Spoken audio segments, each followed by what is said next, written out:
Donc voilà, que le roi de gloire vous bénisse beaucoup. Tout dépend du temps le moment ou votre temps où que vous soyez. Merci beaucoup. Nous allons essayer de partager quelque chose de très important, quelque chose qui va certainement changer nos vies, quelque chose qui va nous faire du bien et qui va nous aider dans notre marche avec le Seigneur, quelque chose qui va nous aider de progresser dans la vie et surtout de comprendre la pensée divine, parce qu'il est très important. Alors, je vais essayer de partager ce soir sur la puissance du temps. Je vais essayer de parler sur la puissance qui est cachée dans le temps, parce que cela est très important. Et lorsque nous comprenons la puissance qui est cachée dans le temps ou dans le saison, c'est très important. Cela va changer ta vie, cela va changer ta perception de la vie et surtout, cela va changer ta manière de marcher avec le Seigneur et ta façon de vivre avec les autres. Alors, nous allons commencer déjà par le commencement. Nous allons dans le livre de 1 Chronique, chapitre 12. 1 Chronique, chapitre 12. Nous allons lire à partir du 32e verset.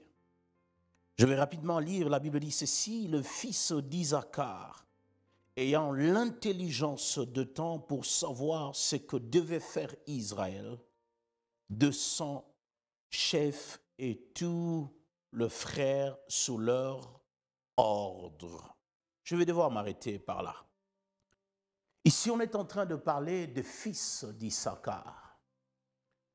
Cette famille était une famille aussi particulière, était une famille extraordinaire. Pourquoi? Parce que c'était une famille qui avait la capacité de discerner le temps dans lequel il se trouvait. C'était une famille extraordinaire parce qu'elle était capable de discerner le moment dans lequel il se trouvait, le temps dans lequel il se trouvait. Non seulement ils ont discerné le temps, non seulement ils ont discerné les moments, mais ils savaient aussi ce qu'ils devaient faire dans ce temps-là. Les amis, il est très important parce que quand tu ne sais pas le temps dans lequel tu es, il te sera difficile de savoir ce qu'il te faudra faire. Non seulement il te sera difficile de savoir ce qu'il te faudra faire, mais tu ne sauras pas non plus avec qui le faire. Ce qui est très important. Vous savez, aujourd'hui, le diable ne nous détruit pas seulement avec le mal, mais le diable nous détruit avec ce qui est bien. C'est très important que nous puissions comprendre.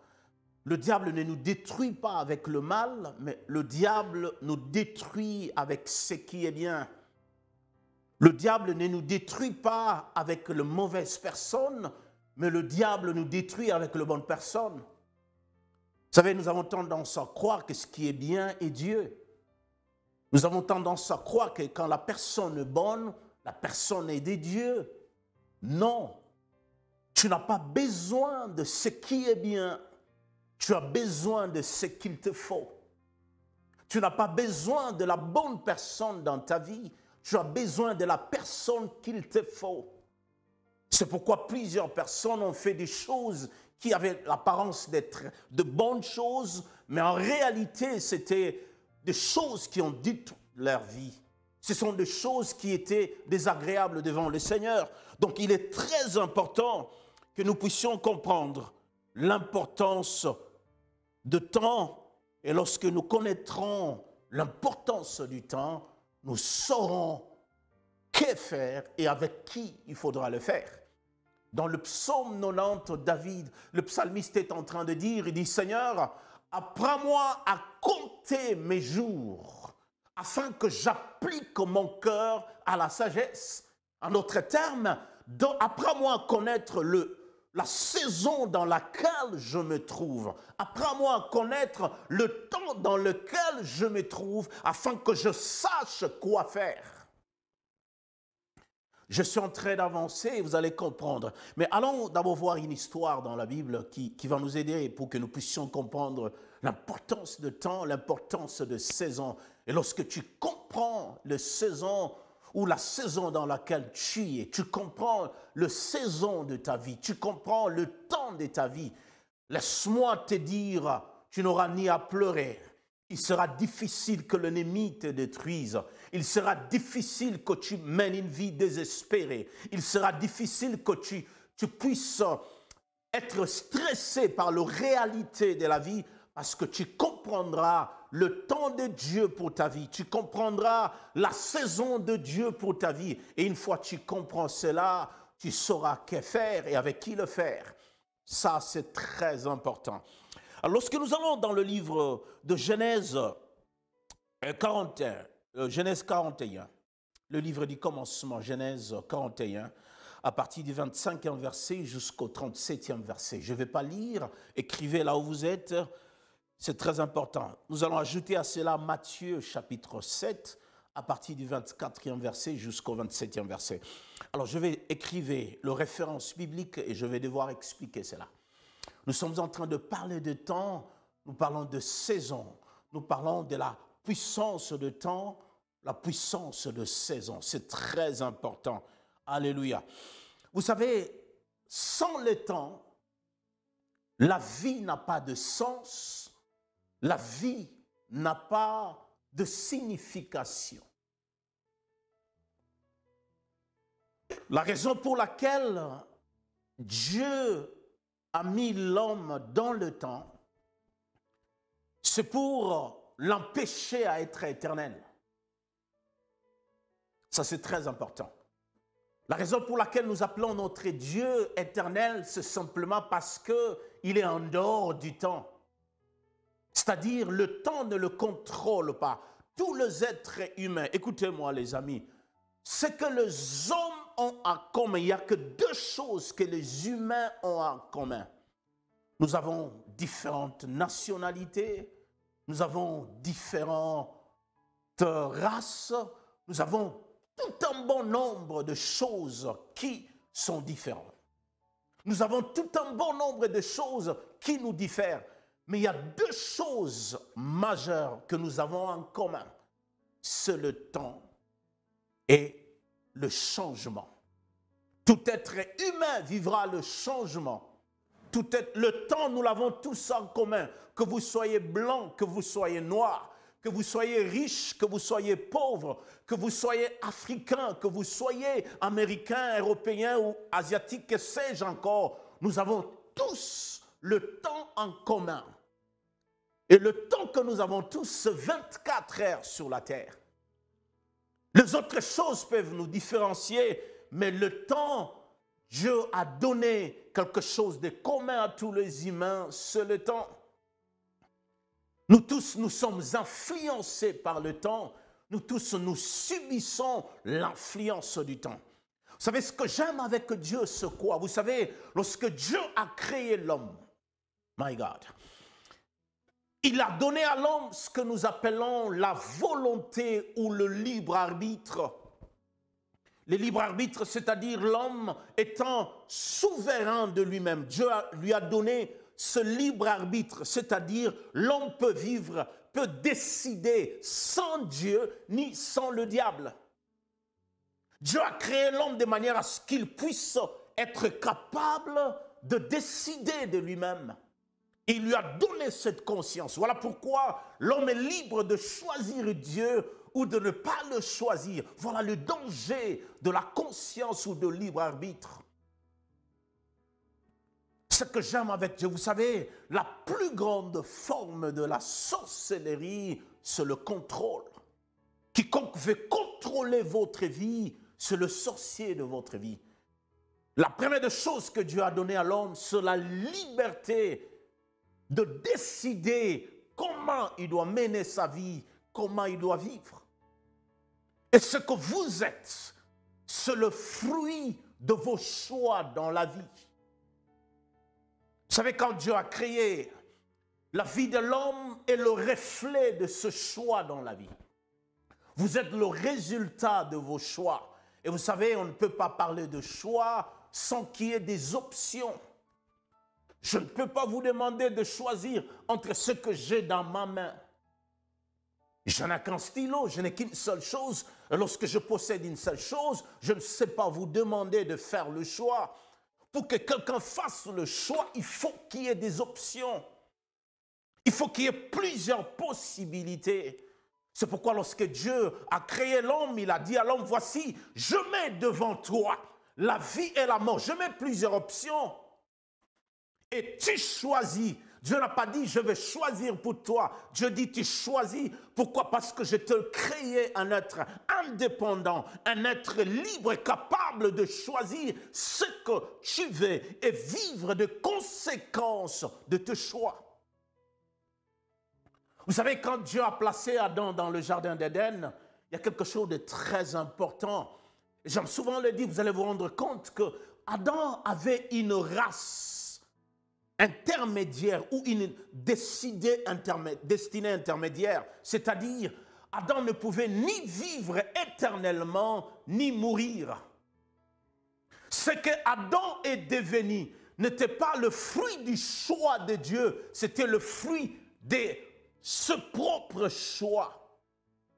Dieu dit, écoute, je place cet arbre au milieu du jardin.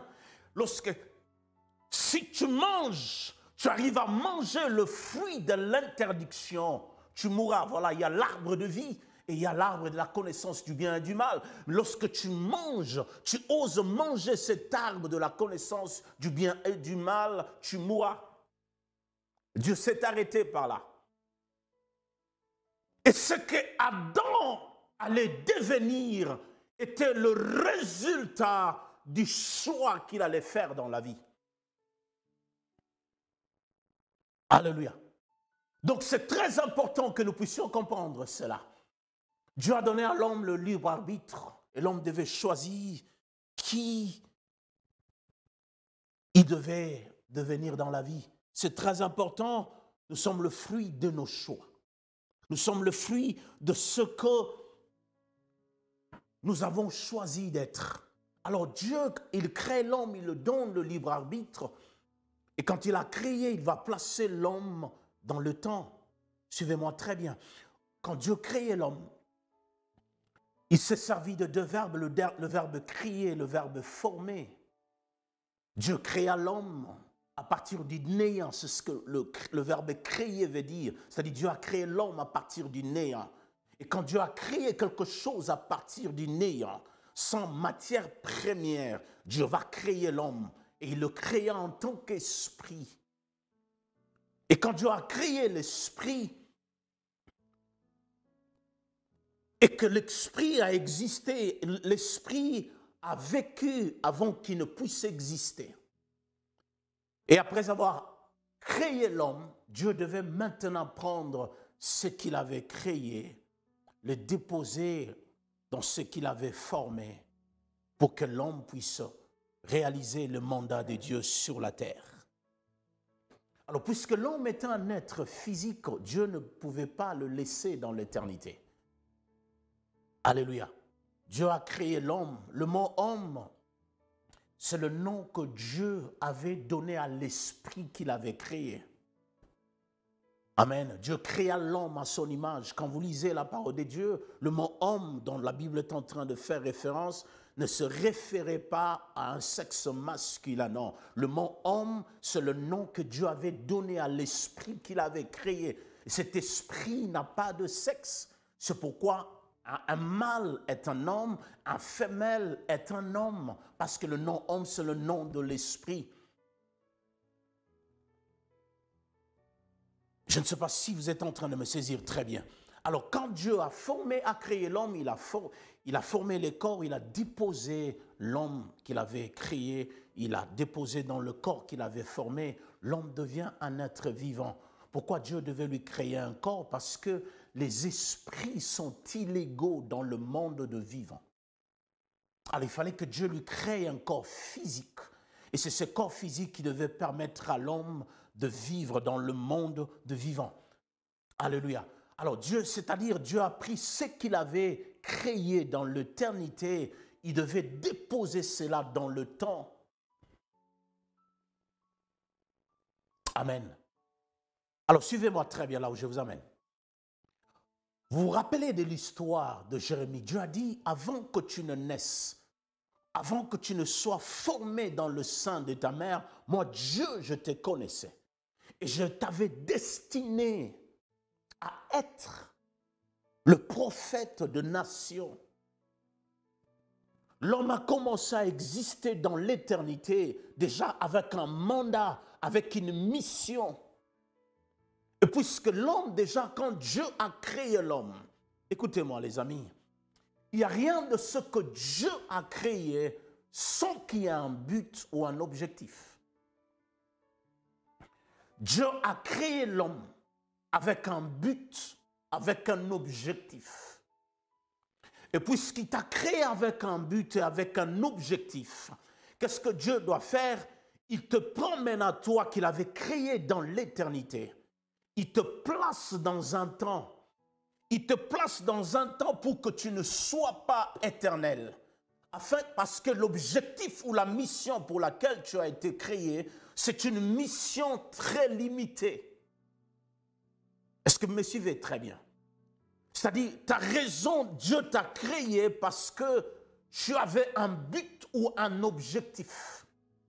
Et puisque Dieu t'a créé pour un but, pour un objectif, par conséquent, il attache un temps à ce but ou à cet objectif qu'il t'a confié.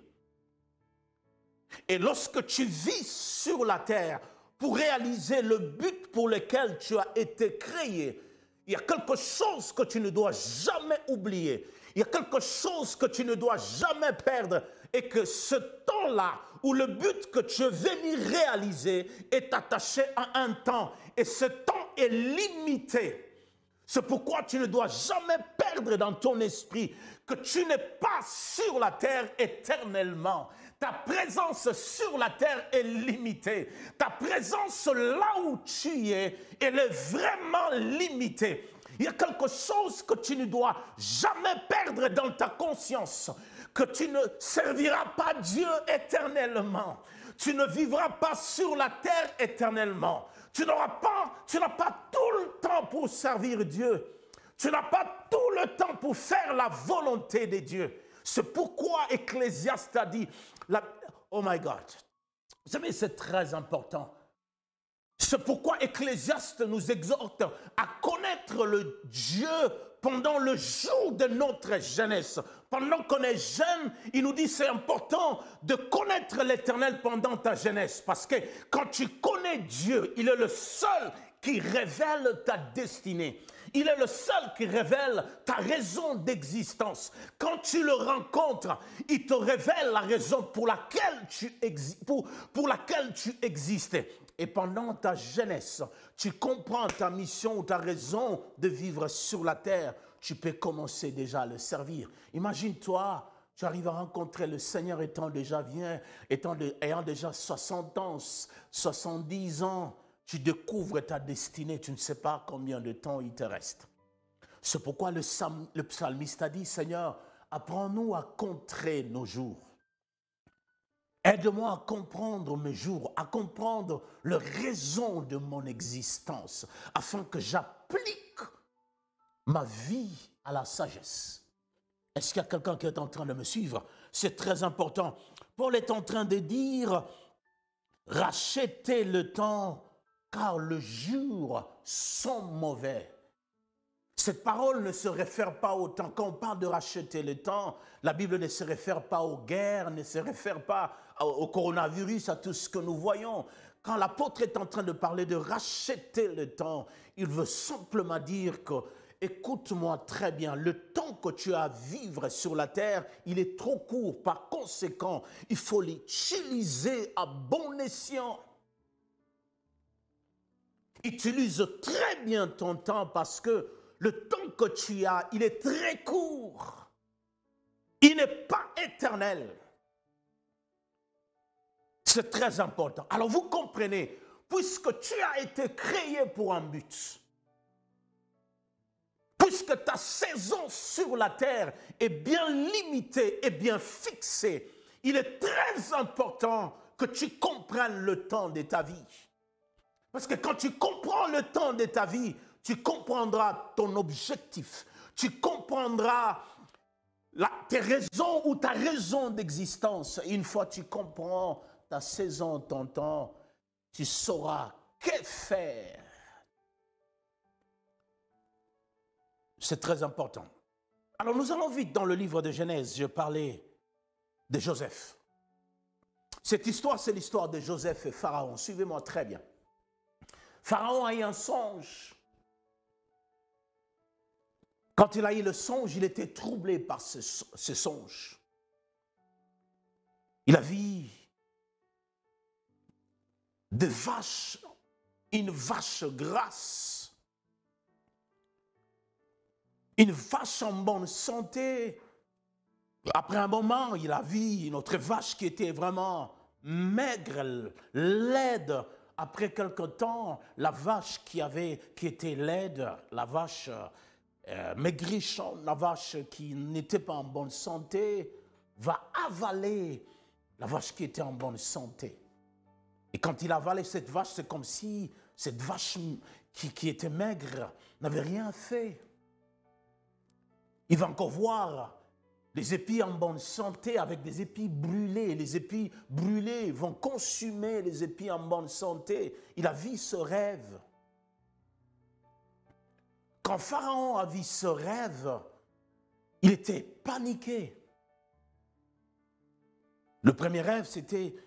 Il a vu le même rêve presque se répéter deux fois. La Bible dit quand la même chose se répète deux fois, quand le même rêve se répète deux fois, c'est que la chose est arrêtée par Dieu. Pharaon a appelé ses magiciens, il a appelé tous ses collaborateurs pour que quelqu'un lui explique ce que signifiait ce rêve. Personne n'était capable de lui expliquer. Lui au moins était gentil, il n'était pas comme Nabuchodonosor, lorsqu'on n'a pas pu lui expliquer le rêve, lui tuer. Alors l'un de ses travailleurs, l'un de ses extensions, je crois un panetier, l'un de ses serviteurs qui était en prison, va dire à Pharaon, écoute, mon roi, il y a un homme, quand tu nous avais mis en prison, il y a un homme qui s'appelle Joseph, à qui j'avais expliqué un rêve, et cet homme nous a expliqué les différents rêves ou songes que nous avions eus pendant que nous étions en prison. Il a donné les explications et les choses se sont passées exactement telles qu'il nous l'avait expliqué. Alors Pharaon va envoyer rapidement les gens aller chercher Joseph dans la prison. Suivez-moi très bien. Lorsqu'on envoie chercher Joseph, Joseph va venir. Lorsque Joseph arrive, Pharaon essaie de lui expliquer le songe qu'il avait eu. Ce qui s'est passé, c'est que Joseph va dire à Pharaon qu'écoute, monsieur le roi, les deux songes que tu as vus ne signifient qu'une seule chose. Les deux vaches que tu as vues, les deux épis que tu as vus, le brûlé et l'autre en bonne santé, la vache maigre et la vache en bonne santé, ces différents songes ou rêves ne signifient qu'une seule chose. Les épis en bonne santé, la vache en bonne santé représentent la saison d'abondance, représentent la saison de gloire, représentent un temps, représente une saison où les choses vont très bien marcher en Égypte. Ça représente la saison où il y aura tellement de l'abondance dans le pays. Il y aura tellement, les choses seront tellement faciles, les choses vont tellement avancer très bien. Ça sera une saison extraordinaire en Égypte. Dont la vache en bonne santé, les épis en bonne santé représentent la saison d'abondance. Et le fait que tu vois la vache maigre venir avaler la vache qui était en bonne santé, l'épi brûlé avaler celle qui était en bonne santé, représente la saison de famine. C'est-à-dire l'Égypte va connaître deux saisons. La vache en bonne santé, les épis en bonne santé représentent la saison d'abondance. L'autre, les épis brûlés, la vache maigre représente la saison de famine. C'est-à-dire, l'Égypte va connaître 2 saisons. L'Égypte va connaître 2 temps forts. Le fait que la vache en bonne santé va avaler celle qui était, et la vache maigre va avaler celle qui était en bonne santé. Le fait que l'épi brûlé va avaler ce qui était en bonne santé veut simplement dire la saison d'abondance va commencer et après viendra la saison de famine. La famine sera tellement grande qu'on va même oublier qu'on a connu le moment d'abondance. Voilà ce que veut signifier le songe que tu as eu. Maintenant, Joseph va lui donner de la sagesse, un conseil, c'est de ça que je vais te parler aussi. Joseph va dire à Pharaon qu'il faut comprendre que la vie est faite de saisons. Mon ami, la vie est faite de saisons. Que vous les vouliez ou pas, il y a 2 choses que vous ne pouvez jamais contrôler, c'est le temps. Vous ne pouvez jamais contrôler le temps. Et le temps est subdivisé en saisons. Voilà pourquoi nous avons l'été, l'hiver, le printemps et autres. Voilà pourquoi nous avons la saison sèche, la saison de pluie. Le temps est subdivisé en différentes saisons. Joseph va dire à Pharaon que le pays va connaître 2 saisons. La saison d'abondance va venir d'abord. Et après quoi, la saison de famine va venir. Elle va tellement avaler la saison d'abondance au point qu'il n'y aura même pas de souvenirs que vous avez connus d'abondance dans le pays. Mais écoute, je te donne la sagesse divine. Je te donne la sagesse d'en haut. Qu'est-ce que tu vas faire maintenant? La première des choses, il faut que tu comprennes que l'Égypte connaîtra le saison. Il y aura le temps qui va changer. Ce qui est important avec les saisons nous aident à comprendre qu'il n'y a rien de permanent dans la vie. Les amis, la vie est faite de saisons. Il n'y a rien de permanent dans la vie. Voilà l'importance des saisons. Alors, qu'est-ce que tu vas faire, Pharaon? Ce que tu vas faire, c'est de rassembler des gens. Le pays va faire de provisions pendant la saison d'abondance. Ne soyez pas distraits avec l'abondance. Pendant que tout sera facile, les champs vont vous donner à gogo. Les gens vont manger à satiété. Pendant ce moment d'abondance, pendant ce moment où tout est facile, pendant cette saison où il n'y aura pas de sueur, personne ne va pleurer, personne ne va transpirer. Ne soyez pas distraits avec cette saison. Ce qu'il faudra faire, c'est de faire de provisions. Pendant ce moment, amène le peuple, amène le pays à faire de provisions, de ne pas être distrait. Parce que le temps d'abondance ne restera pas éternel. Ce que Pharaon, Joseph voulait dire à Pharaon, c'est quoi? Lorsque tu comprends la notion de temps, tu sauras que faire pendant chaque saison de la vie. Les amis, la vie est faite de saisons. Tu connaîtras de saisons dans ta vie. Et peut-être pendant que je suis en train de parler, je suis en train de connaître le saison d'abondance. Et vous savez, pendant la saison d'abondance, les choses sont faciles. Pendant la saison d'abondance, tu as l'impression que tu n'as pas besoin de Dieu. Tu as un bon travail, tu as un bon salaire, tout marche bien dans ta vie. Tu te dis, pourquoi je dois aller prier? J'ai tout ce qu'il me faut. J'ai une très belle femme, j'ai un mari extraordinaire, j'ai un bon job, j'ai mes enfants. Pourquoi je dois aller à l'église? L'église, c'est pour le pauvre. Et quand on t'appelle, tu peux facilement répondre, je n'ai pas le temps, je suis trop occupé. Je suis d'accord avec toi parce que tu traverses la saison d'abondance. Lorsqu'on est dans la saison d'abondance, on ne trouve pas de l'importance de la prière parce qu'on a l'impression que ceux qui vont prier, ils vont prier parce qu'ils sont dans le besoin. Et moi, j'ai tout ce qu'il me faut. Pourquoi je dois prier? Lorsque tu es dans la saison d'abondance, jeune fille, tu peux changer des hommes comme tu veux. Les hommes viennent, tu les changes comme tu changes d'habit. Oui, d'accord, parce que tu es dans la saison d'abondance. Dans la saison d'abondance, il n'y a pas d'effort. Tu peux changer de femme comme tu changes tes habits parce que tu te crois être beau, tu te crois être belle.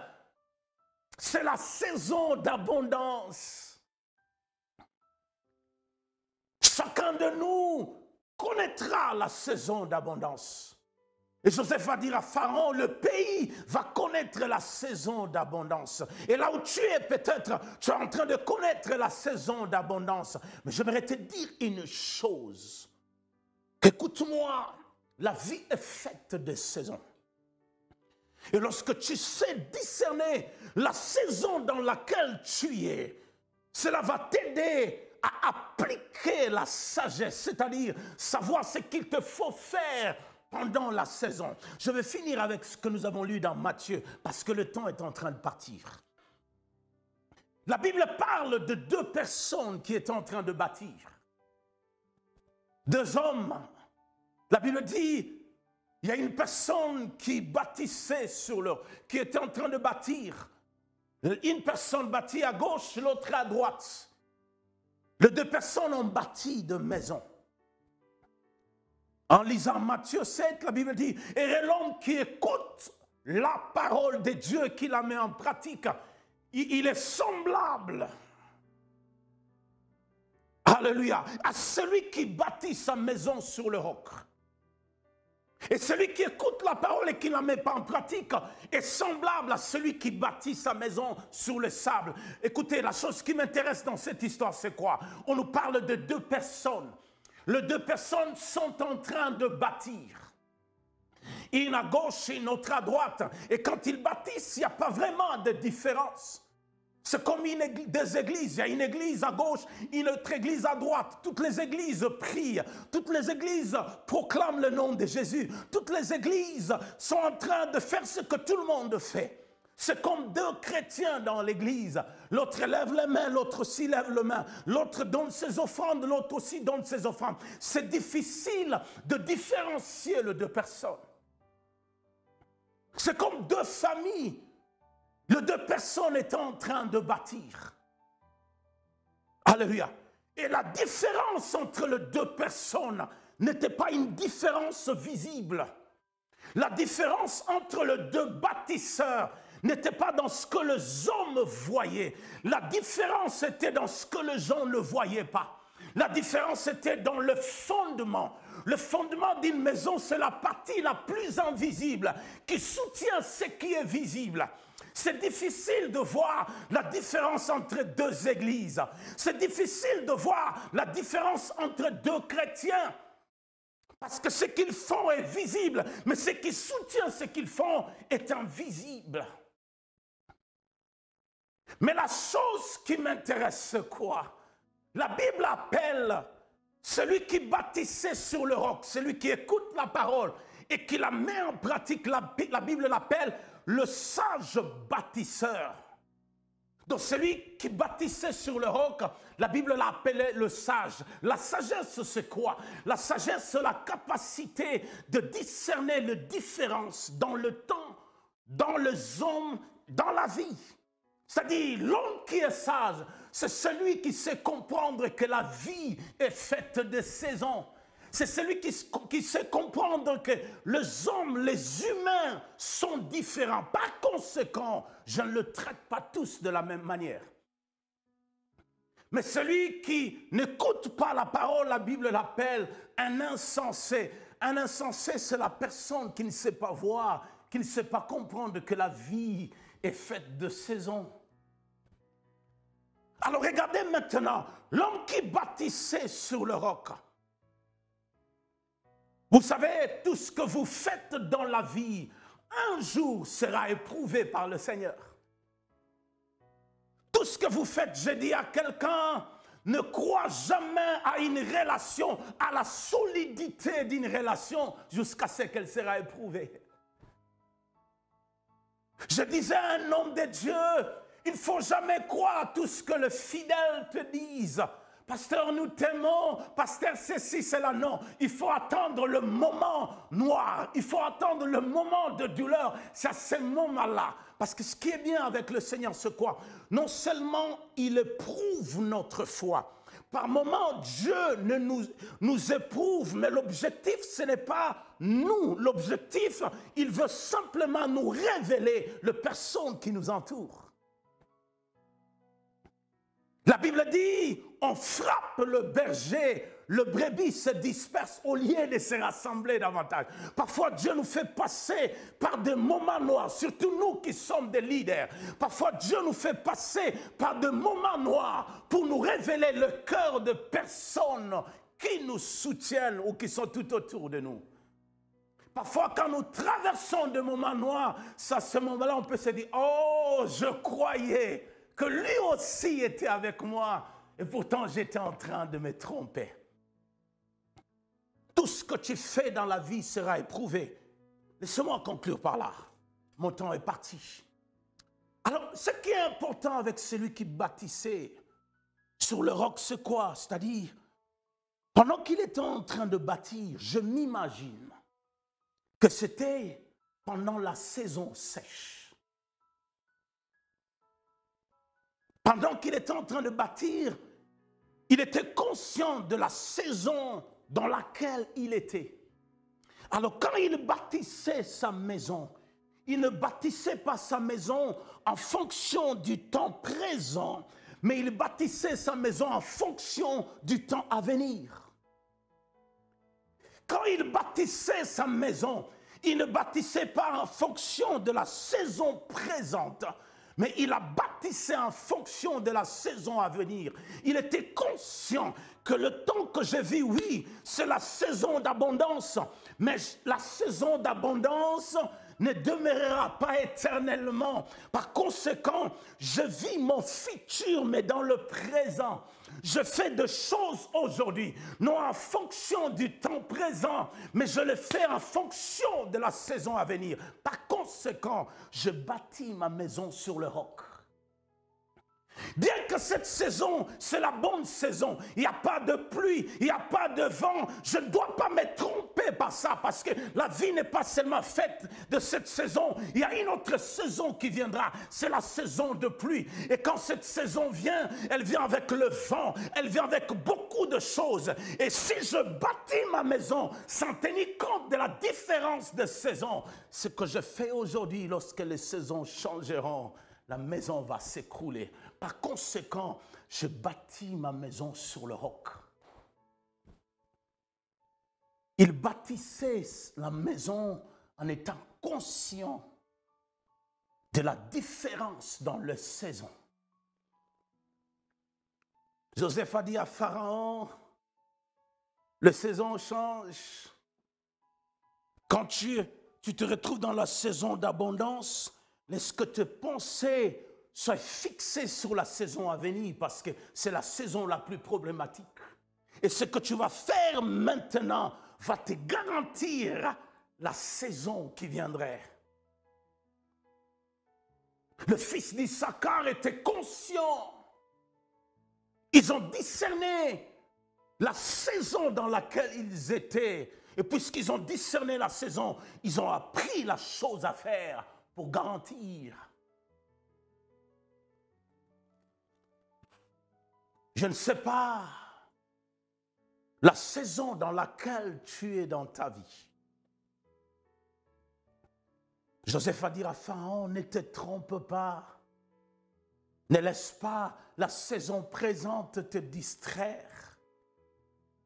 Ne laisse pas la saison présente te troubler. Fais très attention, la vie est faite de saisons. Ma question que je te pose ce soir, est-ce que tu comprends la saison dans laquelle tu es? Si tu es dans la saison d'abondance, fais très attention, Parce que les saisons changeront. Ce que tu es aujourd'hui, tu ne le seras pas dans 2 ans, tu ne le seras pas dans 3 ans, tu ne le seras pas dans 4 ans. La beauté que tu as aujourd'hui, tu ne l'auras pas dans 5 ans. La santé que tu as, la liberté que tu as, au lieu de servir le Seigneur, au lieu de comprendre la raison de ton existence et appliquer ta sagesse à faire c'est à quoi tu as été destiné à faire, toi tu perds encore le temps parce que les choses sont faciles pour toi. Qui pouvait croire qu'un jour nous pouvons nous retrouver dans une situation où le monde entier s'arrête? Qui pouvait croire qu'un jour, les saisons changeront, l'humanité tout entière, les hommes se mettront à porter des masques? Qui pouvait croire qu'un jour le temps s'arrêterait où personne ne sort?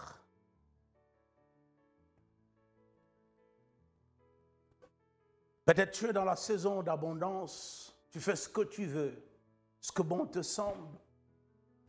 Tu te dis, oh, la vie est belle, tu fais ce que bon te semble, ce que ton cœur désire. Tu le fais comme tu veux, tu n'écoutes personne. Tu as l'impression qu'aller à l'église te servira à quoi? Tu as l'impression que prier, c'est pour ceux qui manquent de quoi faire ou ceux qui ont besoin d'argent, du mariage, de ceci ou cela. Tu as cette impression. Tu as raison parce que tu es dans la saison d'abondance.